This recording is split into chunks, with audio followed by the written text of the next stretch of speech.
All right, looks like we're live. Gonna wait for some people to join. Yeah. All right, yeah, let's just jump into it. So, guys, welcome to episode 2 of All Chains Considered, where we bring on the builders shaping how value moves on chain. We have a couple of guests today. One of them will join in a bit. And yeah, we have Connor over here. He's leading a fund called Navora over in the US. But yeah, I'll give you the stage just to give a quick intro, a bit about your background. And yeah, while we wait for some more people to join and Sal also. So yeah, feel free to just give a bit of an intro about yourself, and then me and Johnny will also. Awesome. Appreciate it. Thanks, Gal, for hosting in the invite for the second episode. Definitely grateful for that. Yeah, so it's a quick background on me, Connor, founder of Navora. Been in the industry full time for about a decade now. Really got into the industry in 2016, early 2017. Had a startup around then, built that for a few years, closed that down. Joined MoonPay as the first growth and BD hire, and then really helped build out a lot of the early go-to-market motions and functions and BD initiatives over at MoonPay. Spent about a year there, and then made my way over to the capital market side of the space, where I joined an asset management firm known as Arca. Wore a lot of different hats there, from raising capital to working with our liquid fund to launching a series of venture funds and other funds at the firm as well. I spent about 2 years there, then made my way to Chamath's firm called Social Capital in the Bay Area. Joined Chamath and built out an in-house liquid crypto fund. So was trading liquid crypto under Social Capital for quite some time. And then spent the last 2 years or so building a data protocol called Iris, where we're a lot of different hats there as well, but primarily leading all of the growth and BD initiatives there. Launched Navora earlier this summer. Navora is really a modern crypto native firm focused on the frontier. So what we do is turn ideas into impact through execution and capital.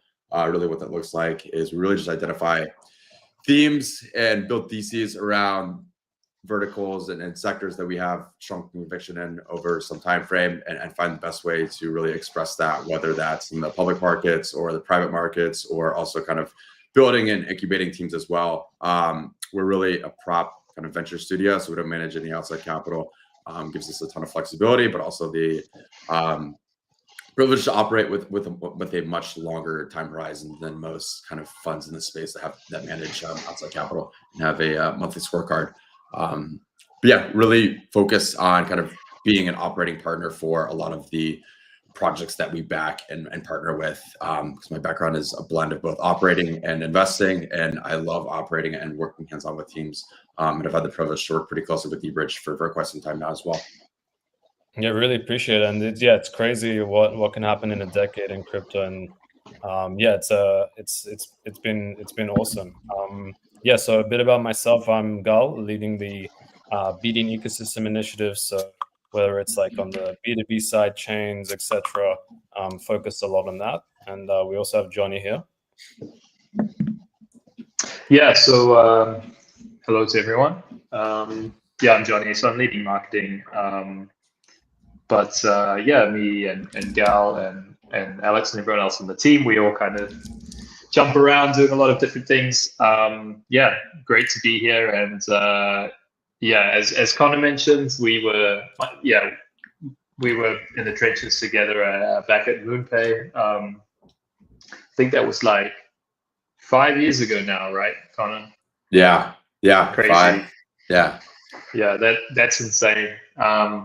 Yeah, so being in the space since 2017, give or take. So yeah, crypto has pretty much become my life now. Yeah, I guess we're still kind of waiting for Sal to join. He just said that he should be joining pretty soon. But Connor, I'd be interested, while we're waiting for him, I'd be kind of interested to pick your brain a bit to see what you think about like the state of the market right now, because obviously we have this kind of crazy weird macro things happening. And a lot of people are kind of, I feel like we're in this sentiment-wise, we're in this kind of slightly, shifting kind of state, right? Where it doesn't feel like there's any real clear sense of direction. But I don't know. I personally feel like people are kind of leaning bullish. But curious to hear what your thoughts are there. Yeah, so I'm pretty directionally, generally optimistic on the industry and the market in general over the medium kind of time frame, long time frame ish as well. I think obviously the flush out on Friday was pretty wild, and for those that have been in the industry, you kind of see these happen every now and then. Like Black Thursday 2020 was pretty insane. I think that was the closest resemblance to last Friday, in my opinion. But in general, I think like obviously it's like very weird. Like I think you have a very strong pro crypto administration that's come in here and done a lot of bullish things to really push this industry forward. And obviously like the Genius Act that came out earlier this summer, I think is great and very helpful for pushing the space forward. Obviously weird setup with just the devaluation of the US dollar and kind of gold punching at all-time highs every other day. But in general, like I am very optimistic on crypto adoption. I think after this US government shutdown, you'll see more ETFs get approved as well too. So that'll be interesting to watch the flows of those new assets that get supported and listed here. But in general, I'm pretty optimistic. I try to remain an optimistic person day to day. So I think that kind of covers where I think we're going. But yeah, I see Sal just joined. I love the setup, by the way. Good to see you again. Yeah, good to see you guys. Yeah, so Bullpen, I'll let you take the stage to give an introduction, a bit about your background, how you ended up at Bullpen, and what you guys are building. Yeah, sure. So I've been in crypto for a long time. I discovered Bitcoin in college, like 2013, 2014 era. It was the reason I got interested in it was because I just saw that one day it was worth $1,000 and another day it was worth $100. And that kind of volatility is very uncommon in equities markets. At least it was at the time. So I started digging in and wondered like, what is it? Why are people talking about it? Why was it on the cover of The Economist, around that time? And it was super interesting to me.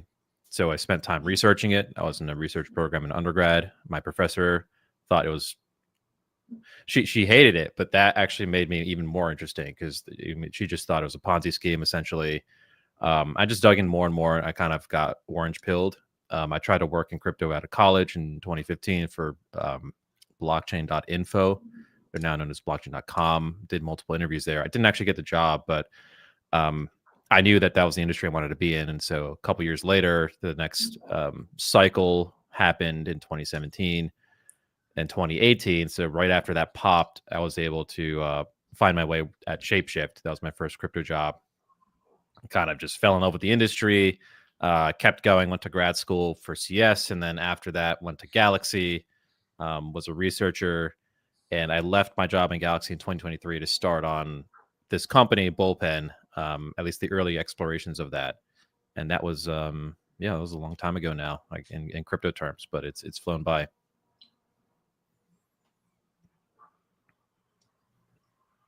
Awesome. Appreciate that. Just so the audience understands more about Bullpen, I think we can dive in a bit more to understand more your vision from a product perspective. So, like your motto is essentially, like trade everything on chain in one app, right? Mm-hmm. And you guys are really focused on rebuilding the entire social layer of trading. So how would you describe the story behind that ambition and where you guys see yourselves painting a wedge, essentially? Yeah, exactly. That's kind of where the name comes from. Like all these jobs I just talked about, Shapeshift, Galaxy. The way I learned was because they're configured in open seating, basically, where you sit with everybody, traders, analysts, kind of senior management, and that's how you learn. I found that the velocity at which I was learning about this industry, this industry, which can be pretty complicated and challenging for newcomers, was just by like organically through osmosis hearing conversations. I think like Twitter is kind of like that it fills that role for a lot of people that get into this space. And so the whole point of what we're doing, aside from what I think is table stakes, which is, make it really easy to trade all the really relevant fun stuff, right? For us, it's Solana, it's Hyperliquid, it's Polymarket. But, that's not exactly like the differentiator. I think that's just what people want to do. The differentiator for us is, how do we recreate this like osmosis of an exchange of ideas? How do we help people find alpha for themselves or find people they trust? How do we bring storytelling to trading? Right. If you look back at GME and Reddit in 2021, it wasn't that like people just suddenly got some organic interest in buying stocks. They just thought the story was really interesting. Why is this stock that is not making any money? That was part of all of our childhoods. Why do people care about it now? And that storytelling was done through Reddit. It was done through forums, and then people sort of learned how to actually trade properly, or at least some of them did, through those avenues. So for us, like, we're trying to just wedge ourselves into the intersection of just good traders, people that can generate good P&L, and good storytellers. Usually that's really just happening on Twitter these days. We've experimented with Telegram before. We've kind of moved away from that. And we could talk about that as well. But I think Twitter and X, whatever you want to call it, has a very bright future in it's called a category of social media. I think it's very hard to just start a network from scratch. And we don't want to do that. We want to simply be a connective tissue between execution and content. Yeah, and out of interest, Sal, like, how does the storytelling component like fit into the? What does that look like? How does that fit into the Bullpen? It's really simple. It's going to sound stupidly simple. You go on Bullpen, you see someone, maybe Connor's on the leaderboard. You're like a new user. And he connected his Twitter. Definitely not on the leaderboard. Someone of his caliber is on the leaderboard. You just go on his Twitter, and there you go. The stories are already there, right? The hard part is not actually like, how do we help people? Like, people are already creating content. The hard part is, how do you find the guys that actually know what they're doing? And for us, the way you find them is you just have them connect a social account like Twitter. I think Twitter is the best form factor for this for a lot of reasons. Now they're doing high P&L on our platform. Now a new person can be like, oh, who is this guy? They click on it and they see like, why are they doing these trades? And some of that storytelling can happen inside a Bullpen too, but I think like the longer form, like thematic stuff, it's just connecting people back to that content. You're almost like finding a new way to scroll Twitter, or finding a new way to just maybe it's discovering Z or Ansem like back in the day. That's what he was doing. He wasn't just a good trader. He was telling people why he was positioning himself throughout 2023, 24, 25. So like I have another question for both of you guys here. Like, because obviously you guys kind of have some experience and background in traditional finance, and there's kind of like this I guess like inherent kind of skepticism in like, there's kind of like this expectation that's like, for example, Arthur Hayes, right? Like, often like I read his posts and take them with a grain of salt, right? Because often you feel like, okay, are you just creating exit liquidity, right? So like, and I mean, like, I don't have that much, I have some experience in venture capital, and I kind of saw a bit of that there, like also this kind of similar kind of sort of like insider info and stuff. Do you guys feel like, how do you think that translates into, like, do you think that kind of culture, well, first of all, do you agree that culture exists? And do you think that's kind of translated and been brought over to crypto? Or do you think that crypto is kind of like building something more open? And just curious to know your thoughts there. Yeah, I mean, I can just have a few ideas here. The short answer is yes, it is a problem. It's always been a problem in every cycle. Now, crypto is transparent, but it doesn't really solve any of these issues, to be honest, because a lot of these guys, that might be doing that, they might just be trading on a centralized exchange, and there's no transparency at all to that. In some ways, crypto actually makes it easier to do these exact behaviors, because it's hard to punish people if, like, they're an anonymous trader and they're kind of just doing it in some other country. But I think, as far as that's concerned, like crypto, the transparency, it's not about the guys that are like doing this at mass scale with maybe 1 million followers or whatever, like they're going to have the power to do that.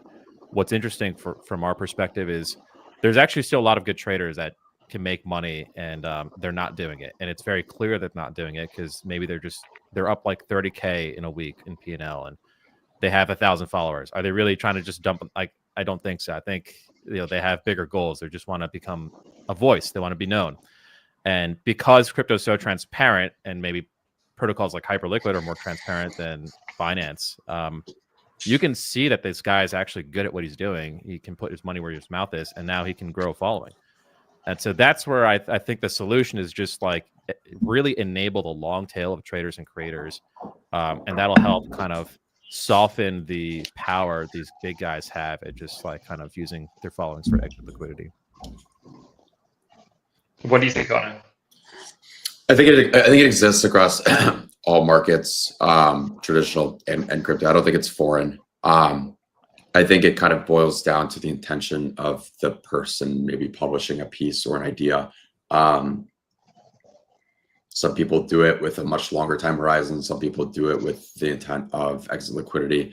So I think you have to kind of boil it down to like, okay, like why is this individual or a company or team publishing this, and kind of think from like first principles there and their motive for doing such.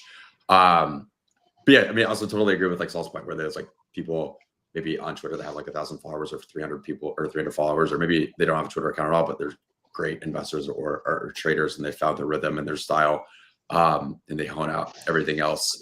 So I think you kind of see a full broad spectrum. And I think the more time you spend in markets as an investor or a trader, or honestly just a market participant, you gain an understanding of like froth versus legit versus like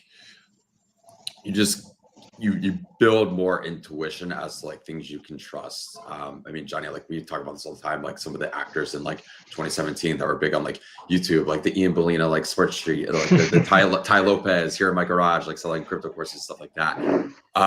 You kind of see like those types of people come in and out of crypto at various points in the market cycle over cycle, versus like some of the more thought leaders that have been around consistently that continue to push the space forward.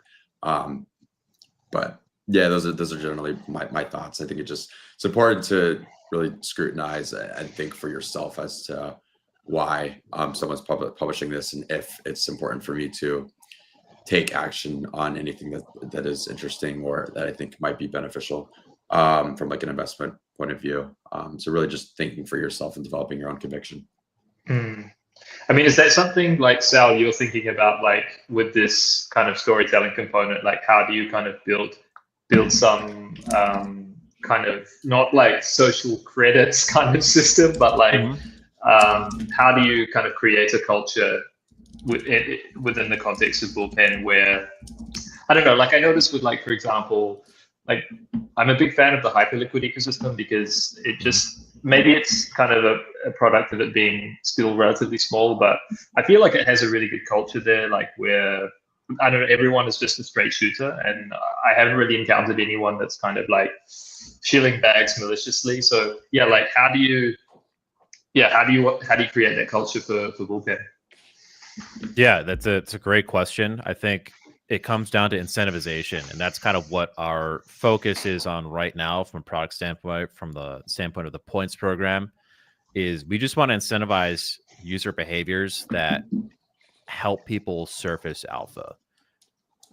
Put simply, if you use our platform, right, maybe you'll earn some points. If you connect your Twitter, maybe you'll earn a bit more for being transparent and like tying your identity to your ranking.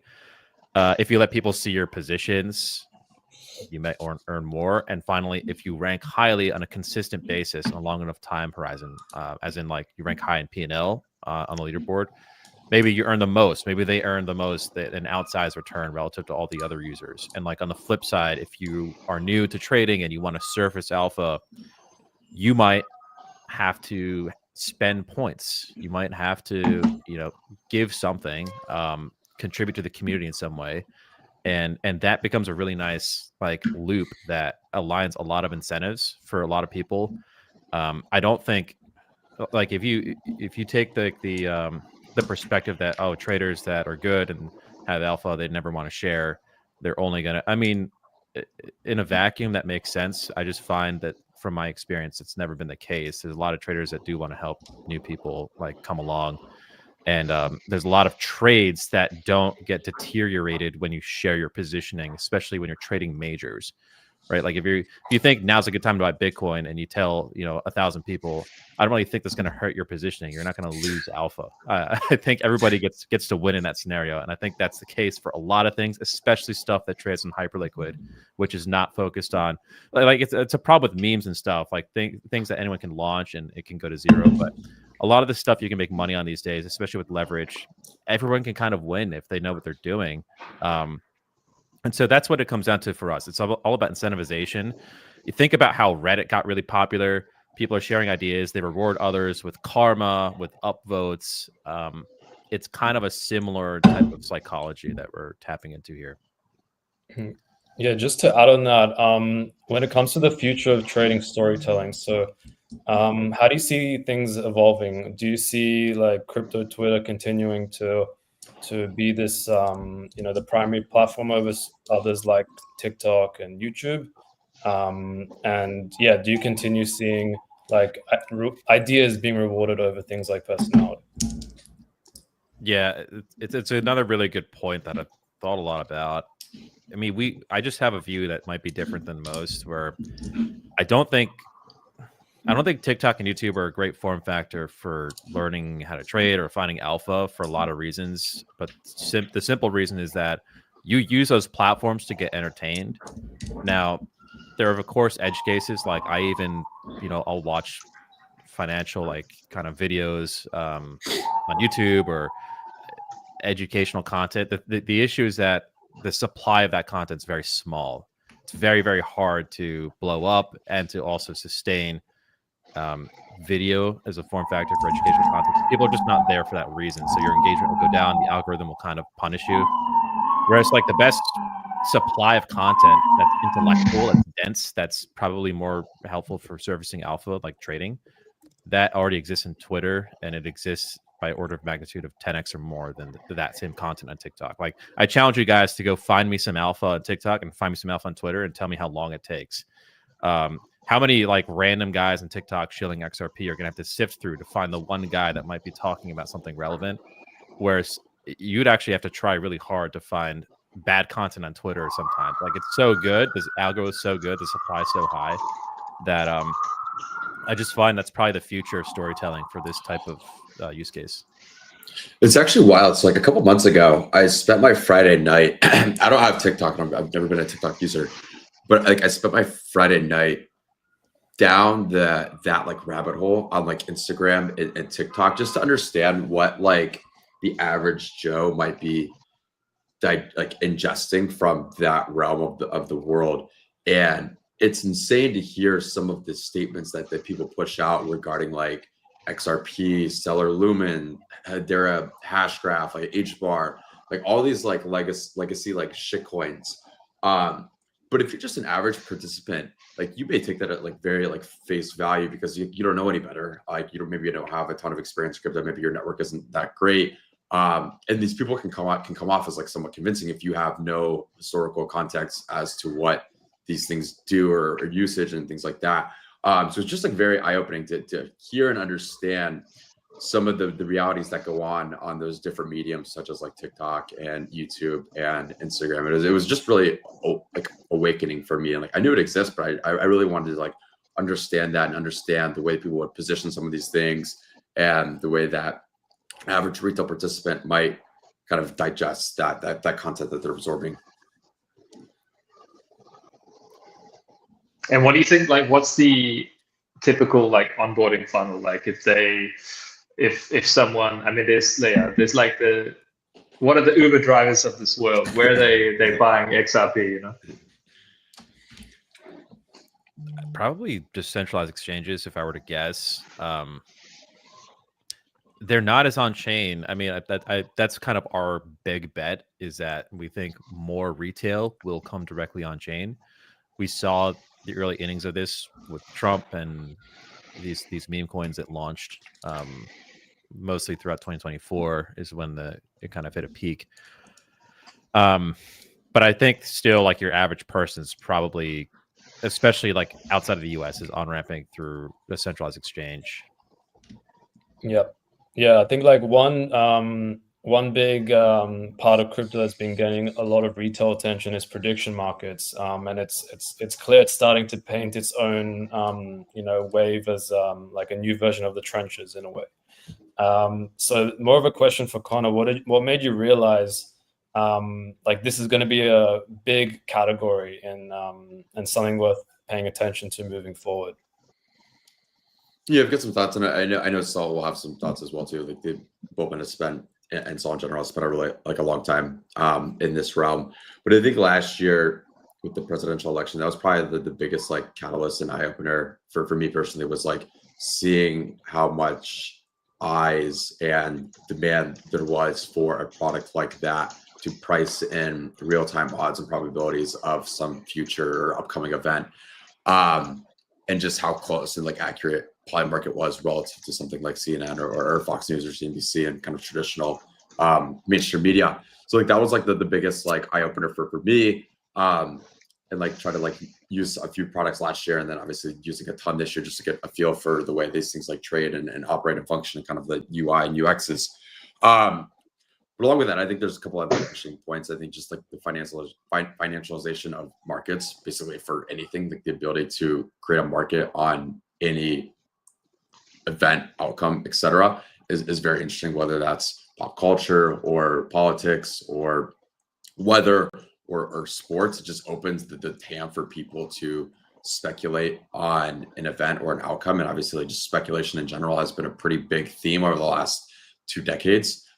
Especially with retail and like zero-day options on Robinhood and crypto. And I think this is the perpetual protocol. I think prediction markets are an extension of that and kind of pose an increase of a massive market opportunity and market size there.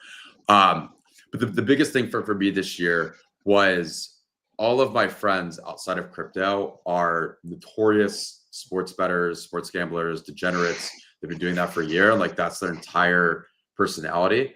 And obviously sports play such a huge role in culture within the US, and the ability to kind of speculate on something that you already love doing every day, every weekend, etc., with your friends is very interesting. That you can have skin in the game, money on the line. It just enhances that overall experience.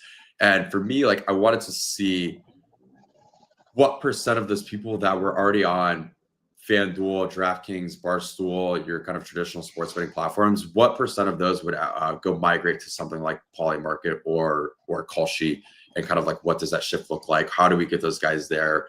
That was really like the big inflection point that I realized like in probably April and May of this year was like, okay, like I think the NFL season will be a big catalyst for prediction markets. Let me go dive into like all things crypto prediction markets right now. See who's out there, speak with every founder and team, get a feel for what's being built, and then just really observe what goes on, products, flows, volumes, user activity, etc. So I think that was like kind of like what really intrigued me, but I'm sure Saul's got some thoughts as well. Yeah, we went down the rabbit hole kind of at a similar time. Just kind of zooming out, we saw how successful Polymarket was at breaking into like the mainstream, where people were using those odds to track the election. They were trusting those odds more.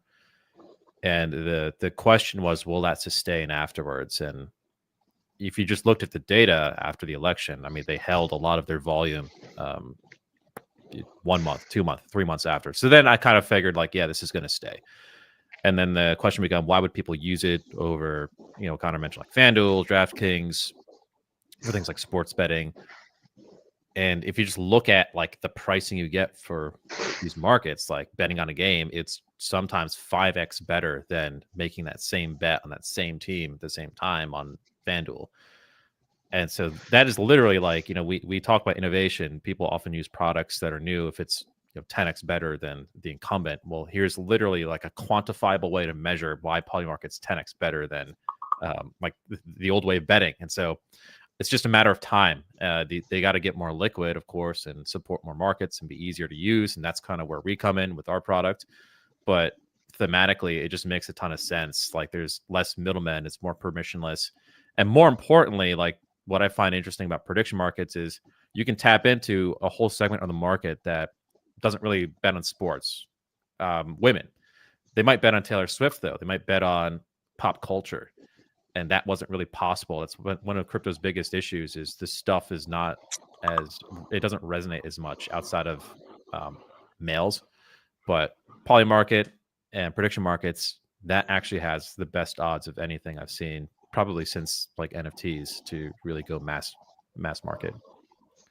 Yeah, it's super interesting. I hadn't really thought about the point that you guys raised about like sports in the US and so forth. Like, because one thing, like as a non-American who spent a lot of time in the US, one thing I've noticed is, I don't think I've ever been to a country that has such a strong sport culture. Like, not just in the sense of having a kind of big entertainment complex around it, but just like even just the number of teams is insane. Like the number of leagues, like you got college football, you got NFL, and then like every bar you go to or whatever, like there's like 4 TVs or more, right? That is, I've never been to another country like that, and sports is everywhere. And I know like multiple people who, like you guys said, like a lot of people just will casually kind of place bets on sports outcomes, right? But then like I know 1 or 2 guys over there that like the guys who have like 8 screens set up on Saturdays or Sundays, right? And they're like I know I know one guy who kind of got dumped by his girlfriend because he was just into it too much, right? But like if you think about interestingly, like the product adoption kind of bell curve, like if I was Polymarket or someone, I would probably be trying to like pitch really hard to those guys with 8 TVs, and just because, like as you were saying, Sal, like it's right now it's still early, and like at the start of the product adoption bell curve, the people that are going to use your product are the ones who are looking for a competitive edge. Like we saw the same thing at dBridge, because when we launched Intense in like middle of 2023, or actually it was like April, I think, 2023. Like we cut the bridging time down from, I think it was like between Ethereum, L1 and Solana, it was, from 15 to 20 minutes down to like 8 seconds or 4 seconds or something like that, right? And so that was like, back then, it was just people who were kind of looking for a competitive edge, like trying to, I don't know, buy stuff on Solana or whatever, right? But I think it's interesting to hear about where things are at with prediction markets, because, like, interestingly, like if you look at Polymarket now, it looks like they're kind of trying to service like, a lot of different things like geopolitics, sport, politics and stuff. So it'll be interesting to see like what their kind of big niches, like whether that's sport or something else. But I would probably bet it's going to be sport. It does seem like you're kind of having Kalshi really resonate with sports, and then Polymarket on like events. That seems like the distribute. I don't know if you've seen other stuff, Connor, but that feels like, and they might coexist pretty well if they pull liquidity to those respective sub asset classes within prediction markets. But I haven't dove too deep into the data recently. But what do you guys think? Like to shift gear a little bit, right? Because we're kind of like edging towards this topic. Like, what do you guys think is? I mean, where do you think we're at in terms of global adoption of the industry, and like, what do you think is holding back that kind of next big leg? Maybe Connor, do you want to start? Global adoption as it relates to prediction markets? No, more just adoption of crypto in general, whether that be prediction markets or otherwise. Yeah, I think we're still like scratching the surface. I would say for the last probably 18 months or so is like really starting to see inklings of crypto impact like the real world, whether that's average day users and consumers to businesses implementing stablecoin rails, settlement, utilizing crypto for attestation verification. I think that like stuff like Genius Act is massive. I think a lot of more traditional companies or businesses were waiting for an event or an outcome like that to happen so they can kind of go full throttle crypto. Obviously, you have a very pro crypto administration. You're starting to see more and more consumer apps hit the app store as well too, whether that's like EtherFi or Fuse or just like phantom usage and adoption. Like I've seen that firsthand with average day people here in Manhattan. I think we're really going to hit escape velocity over the next 2 years as it relates to crypto adoption and like actual businesses implementing crypto rails and this technology. I am incredibly optimistic on the future of this asset class. I think prediction markets in general will onboard a massive cohort of net new users in the industry, kind of like Uniswap did with DeFi Summer and the airdrop that Uni did. It just created an entire wealth effect and people into crypto, and then they started using DeFi, and then they kind of went further into the industry. I think Polymarket and Kalshi will do the same as these guys move further on chain and implement more and more stuff on chain. And if you're an average user, you're trading on Polymarket. If Polymarket does like an airdrop, then you get an airdrop, and you understand like what like a token is and a wallet. You start learning more and more and stuff like that. I think prediction markets would be a huge catalyst for onboarding just a massive net new cohort of marginal users into crypto. Yeah, and I think it has stickiness too. It's like once people can see like, oh, they could send money from a crypto wallet, I could send money to Sol instantly, basically for free. Like that's great. Like use that, or like Venmo or traditional bank transfer, or doing other things like, oh, I get yield on my stable coins. I get higher yield than what I can get in my JP Morgan checking account or savings account. So it's just this kind of rabbit hole that they go deeper down. I think applications are at a point where it creates stickiness for user adoption. Yeah, like really starting to see that, especially with like everyday use cases, like with the neobank meta and different things like that. But yeah, Sal, what do you think around this question, like in terms of what's missing on to reach the everyday user, whether it's like infrastructure, UX, regulation? Yeah, what's the missing piece? Yeah, hey, you listed all of them. We're good. All of that stuff we need. But when you think about adoption and this, you have to think about both the supply side, meaning like builders, and the demand side, which is end users. And this is where I think Debridge is one of these pieces of infra that did a great job of this. Like as a builder, it was really hard for me to figure out how to move money from someone's Solana wallet to their Hyperliquid wallet. And you mentioned 2 years ago, like it was basically impossible 2 years ago. Like I'm not going to have a user just sit there for 15 minutes and expect them to think it's acceptable. It's basically useless. I can't do that flow. But now with infrastructure getting so good, like intent solver networks and chain abstraction, just generally as a meta, now I don't really care. Like if I want to add Polymarket, I can add it as a builder because I don't need to worry anymore about these moving money between the accounts. The infrastructure is so fast and good and reliable, it can happen sub 10 seconds. And so that's been one piece that's always held us back that I think is now pretty good. The other one on the infrastructure side, I think embedded wallets are a thing now. They weren't a thing last cycle. And so if you wanted to onboard someone to buy an NFT, they had to connect a wallet, and then they fall into all these traps that wallets fall into, where they get sent spam tokens, they try to sell it, they get phished. Wallets are not great when they're in that form factor. Embedded wallets connect with Google. So companies like Privy, Turnkey, they really pioneered this in the last 2 years. Starting about 2023 is when they took off. And so now the supply side's a lot more robust. Now companies, whether they're big, whether they're two-person startups, they can just use this infra in a few lines of code and deliver an experience that's pretty similar to what you can get from Web 2. On the demand side, though, that's now where I think we need to keep innovating and solving problems. I think a lot of us expected meme coins to bring on mass retail, but the numbers don't seem to suggest that. They seem to suggest we did bring them on for about 2 weeks when Trump launched his coin, and none of them stayed.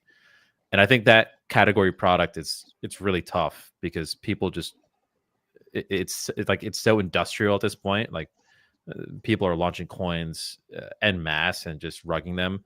It's not really friendly. It's just not going to retain mass retail.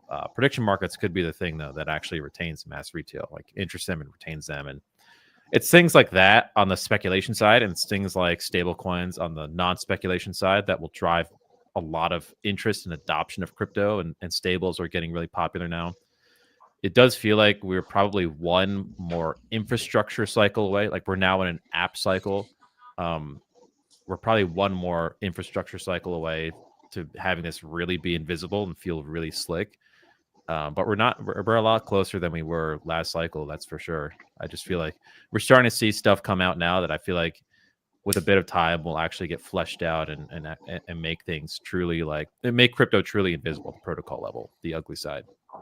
I think you'll see more M&A too, and I think that'll be bullish for the industry. Like you have these traditional tech incumbents that already have the distribution piece and millions of users come in and like acquire. Obviously with like Stripe and Privy and like Bridge and things like that. So you have like these fintech platforms that already have distribution and already ingrained in the lives of millions of people across the world, come by these crypto businesses and implemented the technology and flows into their existing workflows, and then boom, you just onboarded 100 million users and they have no idea they're using crypto or stuff like that. So I think that's another angle that crypto gets further mainstream adoption, is having traditional incumbents come in and purchase a lot of these crypto native innovations and technology platforms. Yeah, it's also interesting, like just on the supply side stuff that you mentioned, Sal. Like, yeah, I think before you joined, Connor was talking about like the big liquidation event that happened last week. Yeah, and just thinking about like actually how incredible it is, like that Hyperliquid, for example, didn't go down. Like I think Connor, you mentioned like the whole BitMEX thing in early 2020, like. Yeah, that was insane. People were like, oh yeah, Bitcoin almost went to zero, and like it's pretty amazing to see like how far the on-chain infrastructure has come for sure. Because yeah, I mean, you can have like all these great app layers on top, but if the infrastructure goes down when there's like a massive liquidation kind of crisis, then yeah, it's all for nothing basically. But yeah, it's we've come a long way in a relatively short amount of time, and it's interesting that it seems like crypto is definitely forcing the traditional finance industry to change, right? Yeah, absolutely, 1000%. You kind of mentioned it, like Stripe. These guys are juggernauts in fintech and payments. I mean, they're goated, and they went on an acquisition spree with Bridge, with Privy. Developing their own stable coin. It just makes complete sense. They can save money, the merchants can save money, consumers can save money, and then the velocity of payments just increases even more. When you see big important companies like that take big serious bets and spending tons and tons of money and resources, it's a leading indicator of what's to come.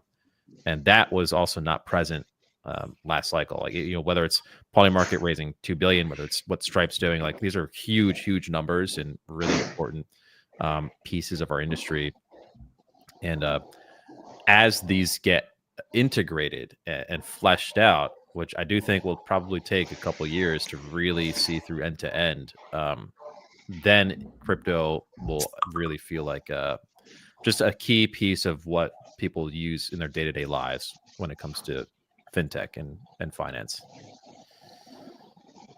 Yeah, it's interesting that like if you think about in the broader perspective of just globalization and like how much people travel these days, how interconnected economies are, the currencies that people want to hold and to trade, and the things that people want to invest in. Like, yeah, you can see that crypto is just the only good way to do that really at scale now, right? Like, yeah, I mean, it's you have like neobanks that are kind of moving in that direction as well.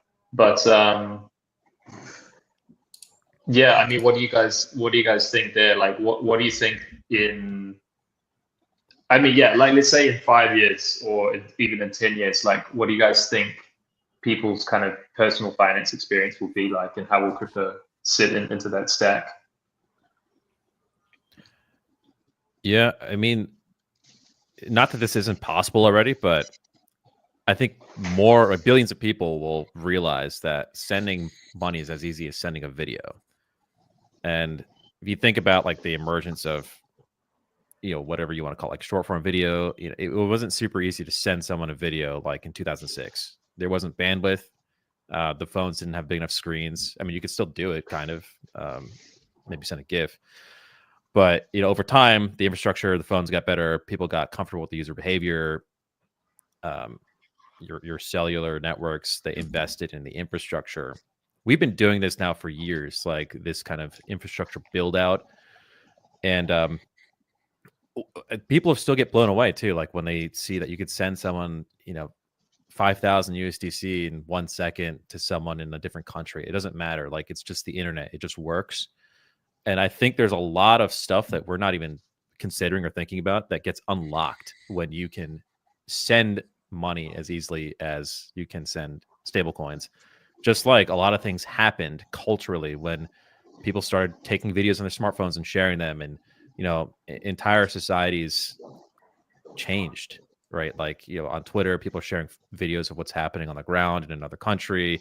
The media has completely shifted. It's all about just long tail creators now, not the big powerful interests. And anyone can participate in the economy when you can send money around, right? Like you don't need to be a citizen of this country. You don't need to be qualified in this way. It's just it's going to have a lot of pretty massive effects that I think we're underappreciating. But that kind of echo what we've seen with the rise of other content forms being enabled by the rise of broadband and smartphones. Yeah, I think like in if you live in like a developed Western economy, it's a little bit kind of harder to grasp and imagine, right? But like I used to live in Asia, right, in Vietnam, and yeah, it was really interesting seeing the transition there, because it was like just during the time I was living there, it went from pretty much cash only, like a lot of people still, even if they had like a completely on the book job and stuff, they would actually literally get paid in cash and have to go and pick up cash like once every 2 weeks or a month or whatever, right? And then like I went back a couple of years ago, and now like the street vendors and stuff like have like a QR code, and they're getting paid through, I can't remember what systems they use. I think it's like I think it's called GrabPay. Like Grab is basically like the Uber of Southeast Asia. Yeah, but it'll be interesting to see how. Yeah, it's kind of interesting, right? Because like they skipped a whole generation of like fintech, like like you could never pay with a debit card anywhere or a credit card until they just had the QR code, right? So it's kind of interesting. It's wild to like see these technology shifts too, because like back in the day, like people were petrified to use a debit card and like swipe it. The idea of like Uber, like never meet someone from the internet in person, or never get in a stranger's car, yet you do both of those in the same action, which is just it's funny to see like the evolution of these just technologies. That's exciting. Yeah, and it's definitely a good point and analogy about the about being able to just spend money. I actually thought about this before as well, like the fact that if you think about how disruptive it was to be able to communicate in real time and send information back and forth in real time, and how many different things that changed, like including being able to book an Uber, right, and trust a stranger and so forth. Like it's really hard to actually like quantify and imagine how if we could do that at scale with money, like how like I remember one of the startups I worked at in crypto, I was getting paid via Superfluid, the streaming, like payment streaming service, right? And so like I got the salary, instead of getting it once a month, I got it every second, right? It was streamed. I think it was like a Polygon. And I remember telling people that like when people were still like, you know, asking, you know, I was talking to family or whatever, like explaining what I did, like, or what crypto was, right? They'd be like, what's the point of crypto? I'd say, well, you know, okay, instead of getting paid once a month, I get paid every second. And they were like, what? Like, what does that even, like, I had to explain it, right? But like, and to be honest, it didn't really make that much of a difference for me, but like maybe for some people it would make a huge difference. Yeah. Yep. Absolutely. Yeah. Also, yeah, just being conscious of time. I wanted to ask you guys, like more on the prediction market topic. What's like a market that you'd like to see that doesn't really exist yet, but could have a lot of potential? Like a specific market that people can bet on. Like you know, politics is already popular, sports is already popular. What else could there be? This one's hard. I thought about it a little bit. I'm not exactly sure mechanically how to do this well, but I want to be able to make money for identifying like good artists early, like musicians or DJs or whatever. And I feel like there has to be a way to do this with prediction markets. It just gets tough because these creators are so long tail that you need a market for, and like they have to be like liquid. But that is something that I think a lot of people, they feel a great sense of pride in being an early discoverer of like an emerging artist. And if you can monetize that somehow with prediction markets, that can be right. Cool. I think that's interesting. Like maybe like on Spotify, you create some sort of like factors or like threshold. It's like they have to have X amount of followers to like at least meet this. We'll create a market on you. Like maybe it's 100,000 or 250,000 followers or listeners or X amount of listens. Once you hit that threshold, then they can like, you can bet on them or whatever. There's kind of like tiers. But I think that's cool. I actually talk to my friends a lot about this. It's like just being in like New York and like Brooklyn, like finding up and coming like house artists and DJs. And it's like, okay, cool. Like I think this person will be big over the next like 2 to 3 years. Like how can I like speculate on that potential outcome or growth? And it might be also beneficial to the artists as well for discoverability and distribution and awareness. It's like, oh, like who's this person? They're trending up over the last 6 months. Let me go listen to the music. Boom, you got a flywheel. It's beneficial to Polymarket call sheets, beneficial to the artist, beneficial to the person speculating. It's kind of like a win-win from every angle. Yeah, I agree. Yeah, because not everyone is you know, super familiar with you know, the standard financial instruments like, you know, crypto equities, but they might understand culture or, you know, like certain trends. So like creating a market around that is interesting. Yeah, that's an interesting idea because it's kind of like it's almost like a Kickstarter for musicians or something, right? Like a way to you know, a way for them to get discovered beyond just like the algorithm, you know, because that's definitely a huge problem in like the music industry, for example. It's like how do artists get discovered? And I mean, even big artists now like are still having these battles with record labels. Yeah.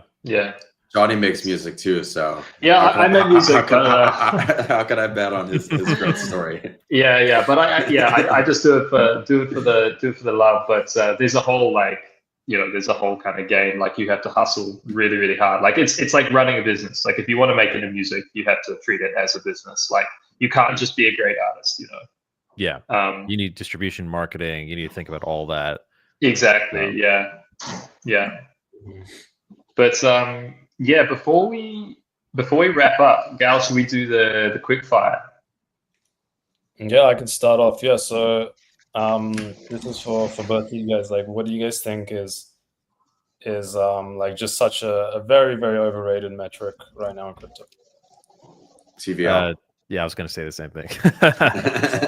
I felt that. And in terms of like builders or projects, like which ones stand out? Whether it's like prediction markets or another part of crypto, which ones are you think super underrated at the moment?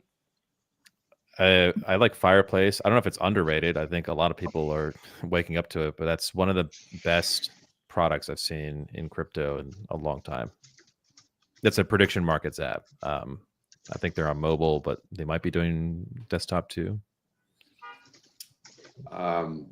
Squads for my pick. Squads, Fuse, Altitude. Very bullish on that team and the products that they're building, and I use them for my own company business, and it's fucking an incredible product and experience. They've done a really good job embedding a lot of different facets of crypto and making it very easy to use. I think that the team is highly underrated and appreciated for what they're doing with this industry. Yeah, big shout out to Stepan and the team over there for sure. And then last one, just to wrap things up, your favorite account on CT? Man, this is hard. I've never not entertained, even like today, just reading Kobe stuff. But that's such a trite answer. But there's just something about we don't have that anymore. The intellectuals on crypto Twitter, there's not so many of them. They're all gone. Mine is Mike Dudas. Nice.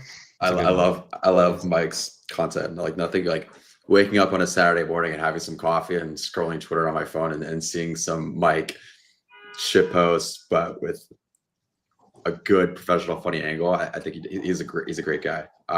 Definitely one of my favorite accounts on Twitter. He brings a smile to my face every day.